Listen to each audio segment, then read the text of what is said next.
va a ser, por ejemplo, los intercostales externos, a diferencia de la parte de la expiración, que acá va a ser ya más un movimiento pasivo, ¿no? Va a ser por la misma relajación y contracción de los músculos.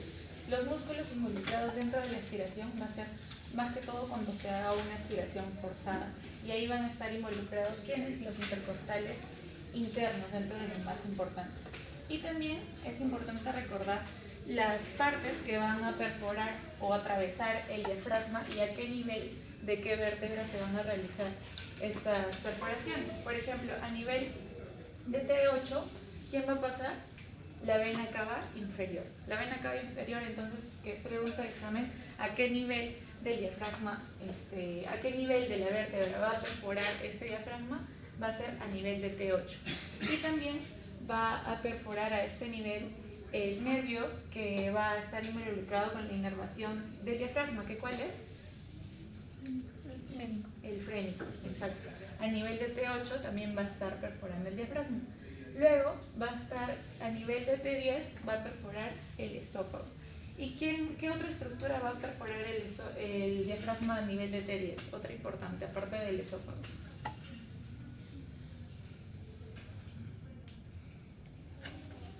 El nervio vago, por ejemplo. Y a nivel de T12 va a estar perforando la aorta, que recuerden que por arriba, por encima del diafragma, vamos a tener a la aorta. ¿Qué tipo de aorta tenemos por encima del diafragma? La torácica, que ya después, cuando ya estamos perforando el diafragma, va a pasar ¿con qué nombre? A la aorta abdominal, exacto.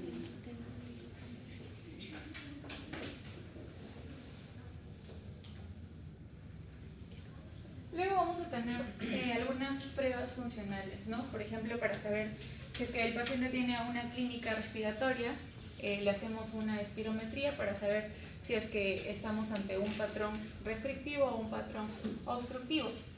Entonces tenemos que recordar los volúmenes y las capacidades que vamos a tener, donde tenemos que recordar que la suma de volúmenes nos van a dar las capacidades. Es importante recordar eso. Lo normal, nuestra inspiración, expiración, va a ser el volumen tidal, la parte de acá. El volumen tidal también es llamado, por si acaso, el volumen corriente. Este volumen tidal, ¿recuerdan cuántos mililitros es este volumen tidal? 500 mililitros. Ajá. Luego, cuando se les pide hacer una inspiración forzada, se le llama el volumen de reserva inspiratoria. ¿Qué cuánto es este volumen de reserva inspiratoria? ¿Cuánto?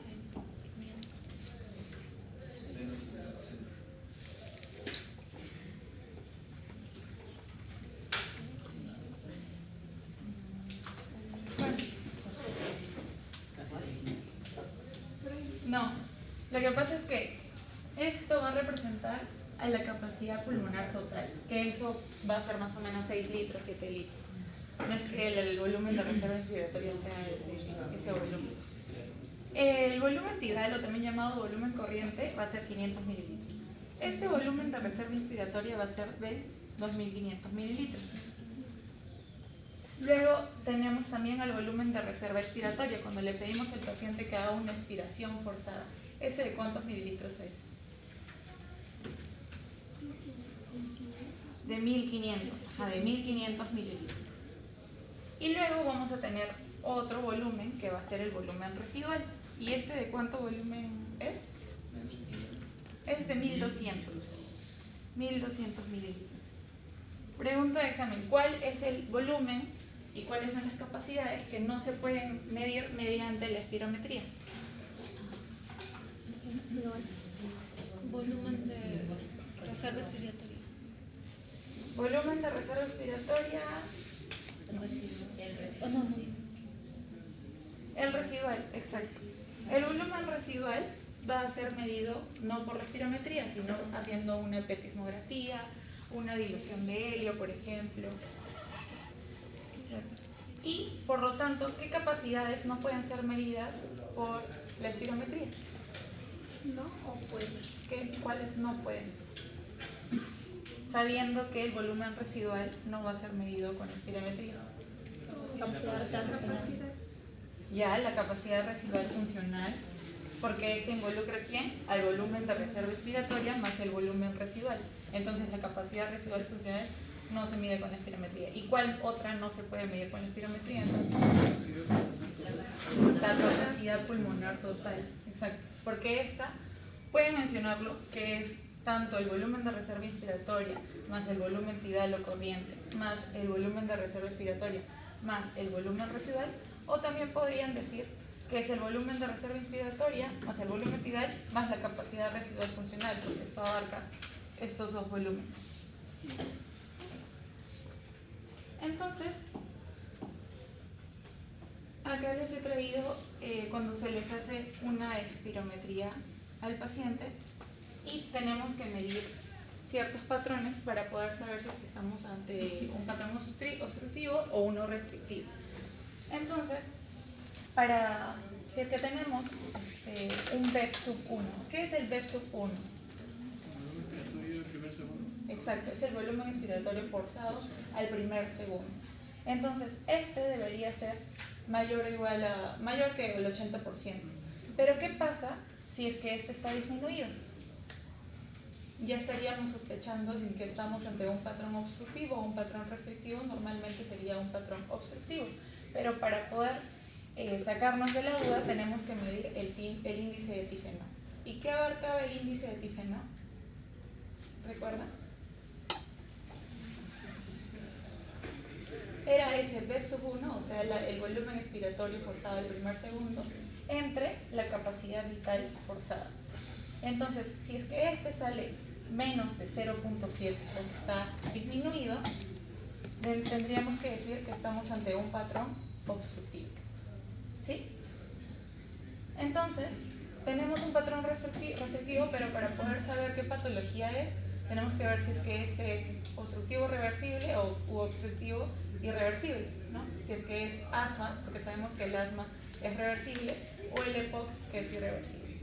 Entonces, ¿qué le damos?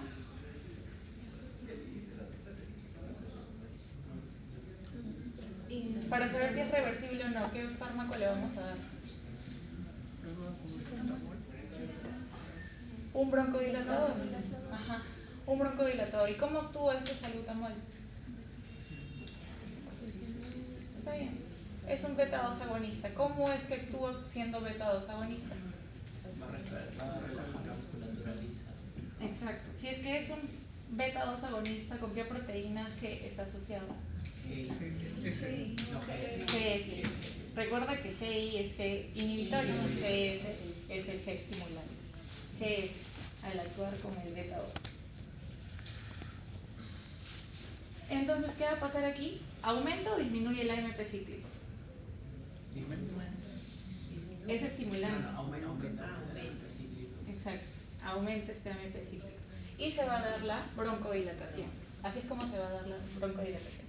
Se da entonces el salbutamol, se espera más o menos 30 minutos, salbutamol de 400 microgramos, y vas a ver si es que es reversible o no. ¿Y cómo es que se dice si es que ha sido reversible o no? Porque si es que aumenta más del 12% este BEP sub 1, quiere decir que es reversible.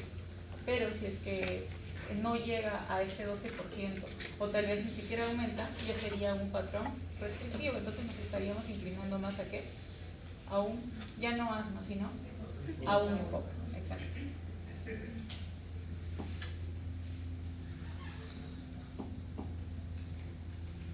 Luego, si es que el BEP sub 1 sobre la capacidad vital forzada, que era el índice de Tifenol, si es que este no está disminuido, sino por el contrario está normal o la capacidad vital está disminuida, estaríamos ante un patrón restrictivo. Entonces, ¿qué hacemos? La prueba de DLCO. Y si es que esta sale aumentada, estaríamos ante una hemorragia alveolar difusa, pero si es que está disminuida, ya estaríamos ante un EPI. Y si es que, por ejemplo, el paciente sigue con sintomatología, pero tú sigues creyendo que es asmático, ¿no? Pero su espirometría está normal, tú de todas formas quieres descartar asma, ¿qué le haces? El test de provocación. ¿Y con qué se hace el test de provocación? No, el broncodilatador lo utilizaba en la parte de acá. Entonces, provocación, ¿qué quiere decir? No es que vas a dilatar, sino al contrario, o sea, vas a provocar la vasoconstricción. Bloqueadores de los beta. Un fármaco, el más utilizado para... La betalol. No, tiene que ser específico, afecta a beta 1 y beta 2. Hay un fármaco que va a ser el más usado para este test de provocación. Se llama metacolina. Metacolina. No es un beta de la no es un bloqueador beta. Y este va a ser utilizado para la provocación. ¿Sí se entendió la parte de espirometría? Sí. Igual después le paso la diapo para que vean más o menos. Si el test de provocación sale positivo, entonces es asma. Exacto. Y ya le tienes que dar entonces, para revertir ese efecto, un beta 2 agonista, o sea, el salbutamol.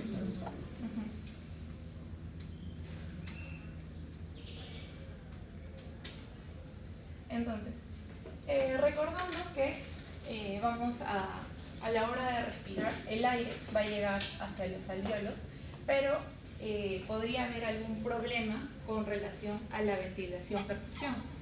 Podría haber problemas donde no haya una buena ventilación o hay problemas donde no hay una buena perfusión. Entonces, esto es lo normal, ¿no? Que llega el oxígeno, luego se va a pasar por el proceso de hematosis y va a pasar a la sangre y todo lo que hemos aprendido también en el mar. Pero van a haber casos donde va a haber una buena perfusión, pero no hay una buena ventilación.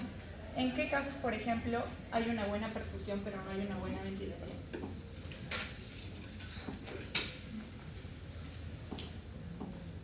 Por ejemplo, si la parte de acá está llena de moco, está llena de pus, está llena de sangre, ¿va a haber una buena ventilación? No. Entonces, donde haya, por ejemplo, pus, agua, moco, sangre. Por ejemplo, pus, ¿en qué casos? En una neumonía, por ejemplo. ¿Dónde podría haber aumento de agua? En una ICC reagudizada.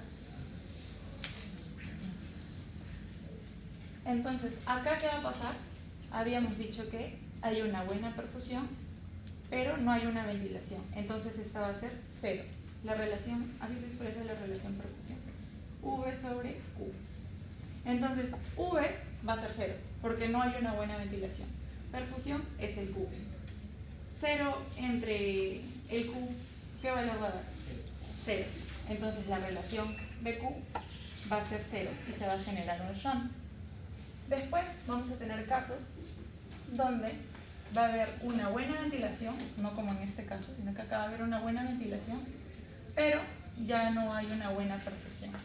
¿Y esto qué va a generar? Que la relación BQ sea infinita. ¿Y en qué casos se puede dar esta situación? Donde hay una buena ventilación, pero no hay perfusión. Una fibrosis. ¿Ya? Pero más que todo, ¿en qué? Donde esté obstruido y no pueda perfundirse los tejidos. El TEP. El TEP, por ejemplo. Un edema pulmonar también. Entonces, acá lo que va a pasar es que va a aumentar el espacio muerto alveolar. ¿Recuerdan el espacio muerto alveolar, lo del espacio muerto anatómico que me parece que hace un rato les explicó el doctor? ¿Cuánto era el espacio muerto anatómico?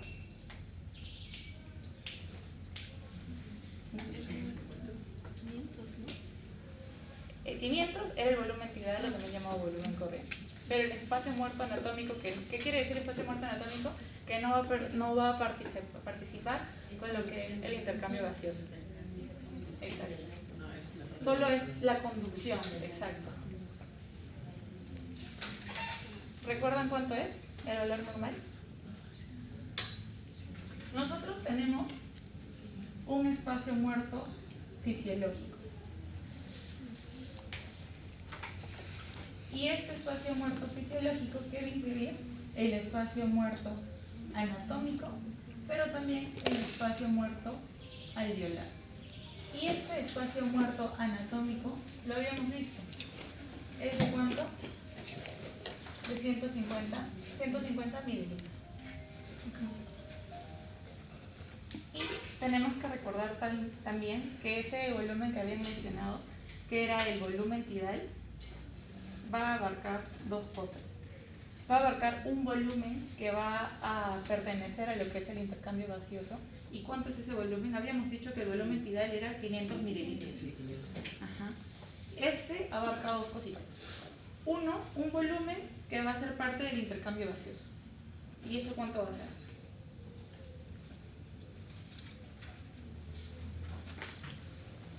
$350 mililitros. Y luego vamos a tener otro volumen que no va a pertenecer a este intercambio gaseoso, que se va a quedar ahí para la siguiente respiración. O sea, siempre se va a quedar un volumen acá para la siguiente respiración. ¿Y cuánto es este volumen? 500 menos 350. 150. Ajá. Y este justamente va a ser el espacio muerto anatómico que tenemos, ¿no? Que pertenece a la parte de conducción. Y este espacio muerto alveolar suele ser cero, pero podría aumentar en estos casos que ya hemos mencionado, y esto impediría que se realice una buena respiración, ¿no? Y por consiguiente un buen intercambio gaseoso. ¿Por qué? Porque ¿qué pasa si es que este aumenta, por ejemplo, este espacio muerto aumenta? ¿Se podrá hacer una buena respiración? No, porque este va a disminuir. Aumenta el de acá, estos 150 mililitros aumentan, más de 150 mililitros, y esto, por lo tanto, va a ser un valor menor, va a haber menos cantidad, va a haber menos mililitros que puedan ser parte de este intercambio gaseoso. ¿Sí se entendió?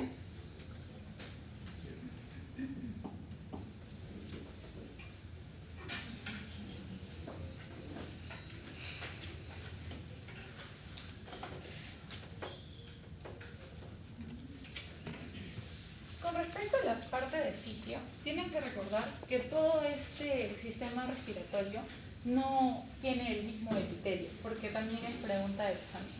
Entonces, los bronquios van a tener un epitelio diferente a, por ejemplo, los bronquiolos respiratorios. Los bronquios, ¿qué tipo de epitelio van a tener?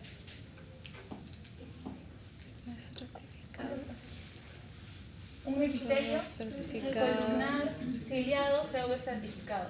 ¿Y por qué es importante recordar ese epitelio? Porque justamente van a estar en la parte superior, y es importante recordar que tiene cilios, porque si entra algún microorganismo, va a poder expulsarlo hacia las vías aéreas superiores. Porque ¿qué pasaría si es que llega hasta el alveolo? Los infectaría. ¿Cómo? Si llega un germen al alveolo o se instala en el alveolo mismo o pasa a la circulación sanguínea. Exacto, podría llegar. ¿Y en qué casos podría un microorganismo podría llegar hasta los alveolos, por ejemplo? Se supone que acá tenemos una defensa en la parte de los alveolos, que son los macrófagos. Entonces los macrófagos hacen la fagocitosis y van a degradar sustancias que son como micropartículas para que no puedan desencadenar, ¿no?, una inflamación, algo tóxico en el organismo. Entonces, hay algunas situaciones donde estos macrófagos no van a poder degradar estas partículas. ¿Han escuchado de la asbestosis, silicosis? Que son las neumoconiosis. Entonces aquí el macrófago no va a poder realizar su acción de poder degradar estas sustancias. ¿Y esto qué va a desencadenar?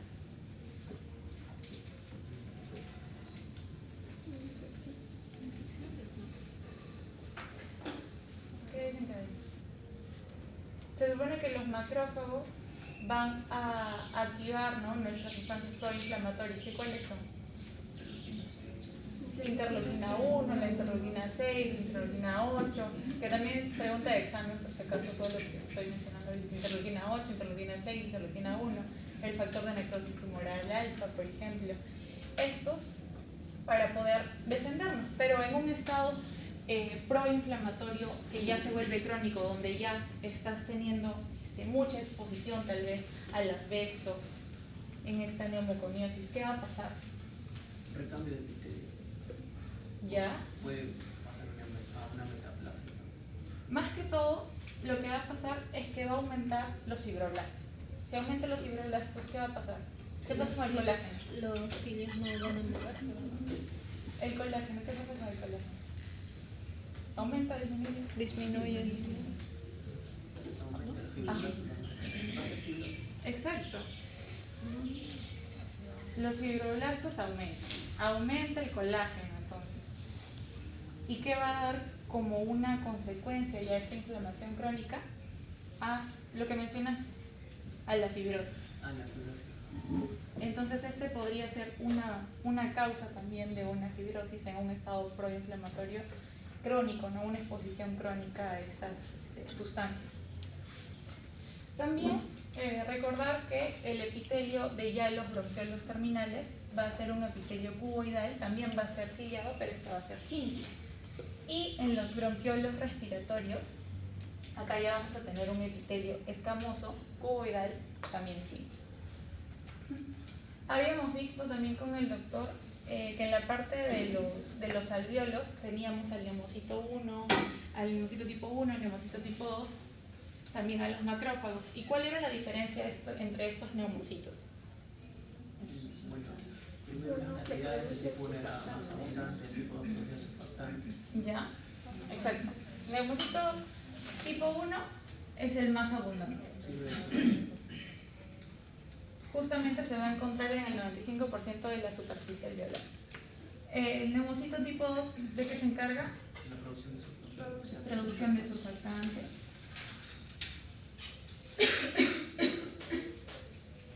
¿Y quiénes tienen la capacidad de mitosis? Macrófagos. El tipo Si es que hay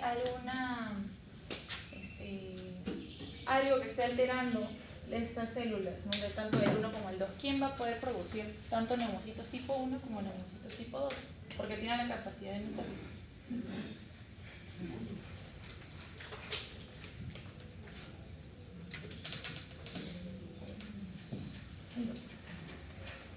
¿Y quiénes son importantes para el intercambio gaseoso? El tipo 1 es importante para este intercambio gaseoso. ¿Y cómo se llama esta comunicación entre alvéolo y alvéolo? También es pregunta de examen.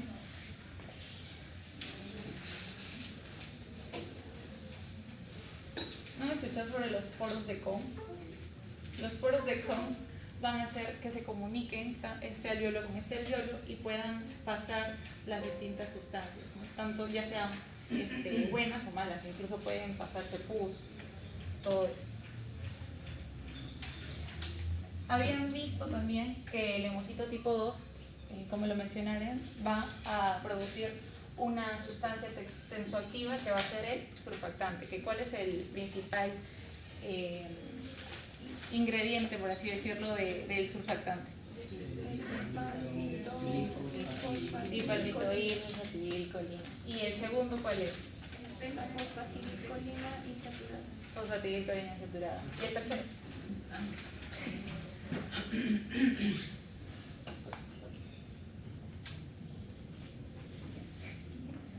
Lo más importante es que se sepan el primero y el segundo, porque es los que suelen preguntar.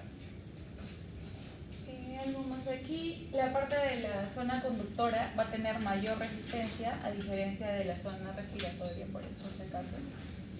Recordar los epitelios, recordar cuánto es de volumen de esta zona conductora, también es pregunta de examen, 150 mililitros.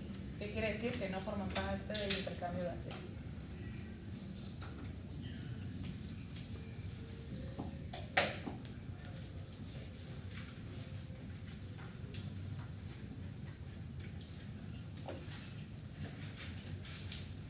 Si es que teníamos un bebito pretérmino y tenía dificultad respiratoria, ¿en qué patología pensábamos? El síndrome de membrana. Síndrome de la membrana hialina, exacto. Entonces uno de los factores de riesgo para este síndrome, enfermedad de la membrana hialina, va a ser la prematuridad. También, por si acaso, la diabetes es un factor de riesgo para la enfermedad de membrana hialina.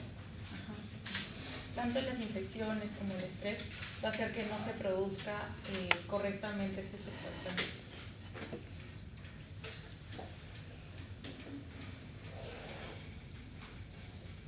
Si es que tienes un bebé pretérmino, vas a sospechar de una enfermedad de membrana hialina ante una dificultad respiratoria. Pero si es que es un bebé que ya está a término, ¿en qué sospecharía? Ya no sería por déficit de surfactante. Fibrosis quística. Fibrosis quística. Ya podría ser una causa, pero algo más frecuente. Se le llama taquimia transitoria del recién nacido. Taquimia transitoria. Pero ahí ya en el caso que les pongan a ustedes, tienen que ver la edad gestacional. ¿Cuándo es que ya este surfactante llega a niveles, concentraciones ya maduras? De las 34 semanas. A las 34 semanas más o menos. ¿Y en qué semana comienza a producirse? 16. 16, 26. En realidad es desde, algunos libros lo van a encontrar como que en semana 20 y en otros lo van a encontrar desde la semana 24, por si acaso. Pero niveles maduros como tal, en semana 34, eso sí. Y los periodos que les mencionó el doc también podrían variar, por este caso la semana. No es que la fase pseudoglandular termina en la semana 16 y la canalicular termina en la semana 24, no, sino que no es que sea así, sino que por temas ya metodológicos lo dividen en esas semanas, pero no es que sea así, sino que puede ser que la pseudoglandular termine en la semana, por decirles, 17 y que la canalicular comience en la 16, no es que sea estrictamente así. Entonces en algunos libros van a encontrar que estas semanas podrían ir variando también. Entonces, ¿qué semana tomamos? Si nos preguntan desde qué semana comienza a producir el surfactante, ¿la 20 o la 24? 24. El doctor dijo 20. 20. Si es que le preguntan a los chicos desde qué semana comienza Creo que a cuando hemos producirse. preguntado 20. o hemos buscado la respuesta, siempre ha sido entre la semana 20. 20. Sí. Entre 20 y 24. Si hay solamente una respuesta, 20. Si hay un Si me escriben, 20, 24. claro, si Ajá, hay el intervalo. un intervalo. 20-24 por el examen. Creo que las dos podrían ser válidas. Punto más.